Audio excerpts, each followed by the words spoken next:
Hindi pwedeng hanggang dito lang ako. Ikaw ba? Ano bang pangarap mong maging? Ano pa ba yung mga lugar na gusto mong marating? Ano pa ba yung mga bagay na hangad mong gawin? At ano ba ang laman ng palagi mong hiling? Gaya mo, palagi rin ako nakaharap sa salamin. Pinakatititigan ng gusto yung sariling tumitingin. Kinakausap, tinatanong. Sinisilip ang aking galing.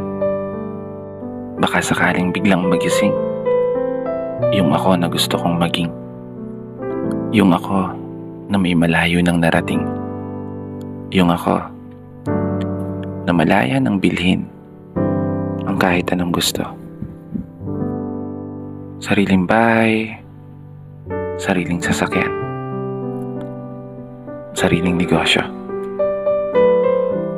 Isang ako sa katauhan ng isang tagumpay na tao.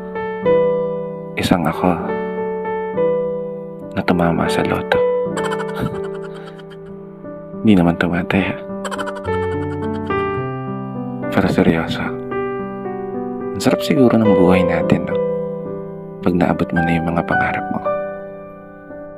Kapag nagawa mo ng mapasa kamay lahat ng mga hinahangad mo sa mundong to, at magiging isang kwento na lang yung kung paano at ano yung mga pinagdaanan mo.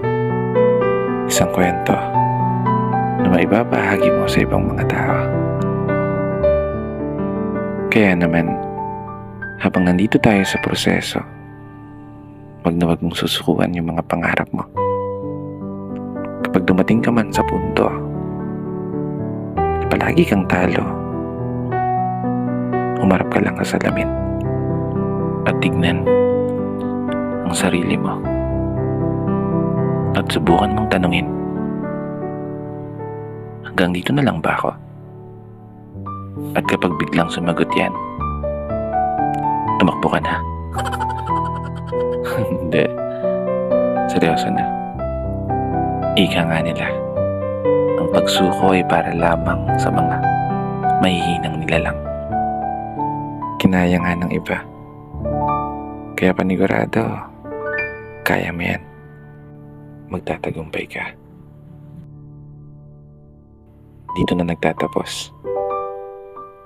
Kaya isang pagpupugay para sa lahat ng mga tao na patuloy